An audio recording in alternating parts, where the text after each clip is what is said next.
എല്ലാവരും പറയുമ്പോൾ പത്തനംതിട്ട കാത്തോലിക്കേറ്റ് കോളേജിലെ കായിക താരങ്ങളും പറയുന്നു ഇന്ത്യ ഇത്തവണ കിരീടം ചൂടും എന്നുള്ളത്. സഞ്ജു സാംസൺ ഇന്നും മികച്ച സ്കോർ നേടും. ഇന്ത്യ ആദ്യം ബാറ്റ് ചെയ്താൽ 250 റൺസിന് മുകളിൽ നേടുമെന്നും കായിക താരങ്ങൾ പ്രതീക്ഷ പങ്കുവച്ചു. പത്തനംതിട്ട കാത്തോലിക് കോളേജിൽ നിന്ന് ഷിജോ കുര്യൻ തയ്യാറാക്കിയ ഒരു റിപ്പോർട്ട് കാണാം ഇനി.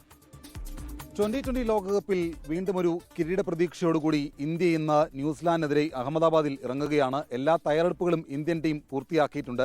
അതിനുമപ്പുറത്തേക്ക് കോടിക്കണക്കിന് കായിക പ്രേമികളും ഈ രാജ്യത്തുള്ള മുഴുവൻ ആളുകളും ഇന്ത്യ വീണ്ടും 2020 ലോകകപ്പിൽ കിരീടം നേടുന്നത് കാണാൻ പ്രതീക്ഷയോടുകൂടി കാത്തിരിക്കുകയാണ്.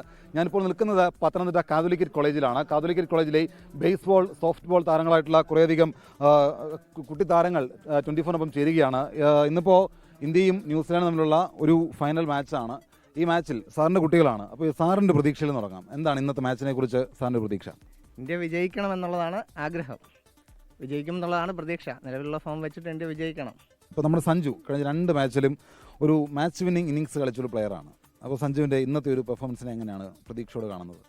സഞ്ജു തീർച്ചയായിട്ടും കഴിഞ്ഞ ഫോം മെയിൻറ്റെയിൻ ചെയ്യും തന്നെയാണ് വിശ്വസിക്കുന്നത്. കഴിഞ്ഞ 10 വർഷം ഇന്ത്യൻ ടീമിലുണ്ടെങ്കിലും സഞ്ജു എന്ന പ്ലെയറിൻ്റെ ഒരു കാലിബർ നമ്മൾ ഇന്ത്യ മൊത്തം മനസ്സിലാക്കിയത് കഴിഞ്ഞ 2 ക്രൂഷ്യൽ നോക്കൗട്ട് മാച്ചസിൽ വെച്ചിട്ടാണ്.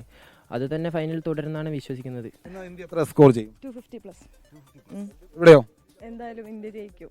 സഞ്ജുവിനെ മാറ്റി നിർത്തിയാൽ ഇന്ത്യയുടെ ഒരു കരുത്ത് എന്തൊക്കെയാണ്? ഇന്ത്യയുടെ കരുത്തെന്ന് പറയുന്നത് ബാറ്റിങ്ങിൽ എല്ലാവരും നല്ല സ്ട്രോങ് ആണ്. ഓൾറൗണ്ടേഴ്സ് ഉണ്ട്, ഹർദിക് ഉണ്ട്. ന്യൂസിലാൻഡ് ഇഷ്ടമുള്ള ആരെങ്കിലും ഉണ്ടോ? ഇഷ്ടമാണ്. എന്തുകൊണ്ട്? കാരണം എത്ര തോൽവികളുണ്ടെങ്കിലും അവർ തിരിച്ചു വരും. എല്ലാ കളിയിലും അങ്ങനെയാണ്. ഇപ്പം ഫൈനലിൽ തോറ്റെന്നാലും അടുത്ത കളിയിൽ അവർ അധികം കരുത്തോടെ തിരിച്ചു വരുന്ന ഒരു ടീമാണ്. നമ്മുടെ ഒരു പ്രതീക്ഷ ഇന്ത്യ ജയിക്കും തന്നെയാണ്. ഇന്ത്യ ജയിക്കും. അത് പറയുമ്പോൾ മറ്റൊരു കാര്യം കൂടെ, കാരണം ഇവരുടെ പ്രായത്തിലാണ് ഇവരുടെ പ്രായത്തിൽ ഞാനായിരിക്കുന്ന സമയത്താണ് ഇന്ത്യ ആദ്യമായിട്ട് ചാമ്പ്യന്മാരാകുന്നത്. 2007 അന്നും ആ വിജയശില്പി എന്ന് പറയുന്ന ഒരു ക്യാച്ച് എടുത്ത ഒരു വ്യക്തിയുണ്ട്, മലയാളിയായ ശ്രീശാന്ത്. അന്ന് അതേക്കുറിച്ച് വളരെ പോപ്പുലറായ ഒരു ഡയലോഗുണ്ട്.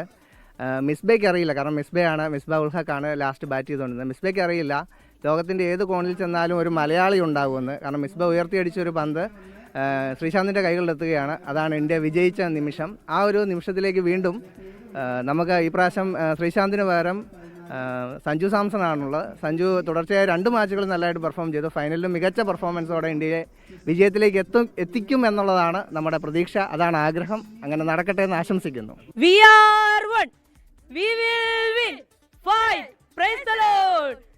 അപ്പോൾ അങ്ങനെയൊക്കെയാണ് ഇന്ത്യൻ ടീമിനെ ജയിക്കുമെന്നുള്ള പ്രതീക്ഷയാണ് എല്ലാ ആരാധകരും പ്രതീക്ഷിക്കുന്നത്. പ്രത്യേകിച്ച് സഞ്ജു എന്ന് പറയുന്ന ആ ഒരു താരത്തെ വലിയ പ്രതീക്ഷയോടുകൂടി എല്ലാവരും നോക്കിക്കാണുകയാണ്. ഇന്നും സഞ്ജു മികച്ചൊരു ഇന്നിങ്സ് കാഴ്ചവെക്കും എന്നുള്ളതാണ് എല്ലാവരുടെയും പ്രതീക്ഷ. പത്തനംതിട്ട കാത്തോലിക്കറ്റ് കോളേജിൽ നിന്ന് സഞ്ജയ് ഇക്ബാലിനൊപ്പം ഷിജോ കുര്യൻ, 24. ലോകത്തെവിടെയായാലും ഏത് സമയത്തും 24 വാർത്തകളും ഓഗ്മെന്റഡ് റിയാലിറ്റി പാക്കേജുകളും എക്സ്പ്ലെയിനറുകളും വിശദമായി കാണാൻ ഞങ്ങളുടെ യൂട്യൂബ് ചാനൽ നിങ്ങൾക്ക് സബ്സ്ക്രൈബ് ചെയ്യാം.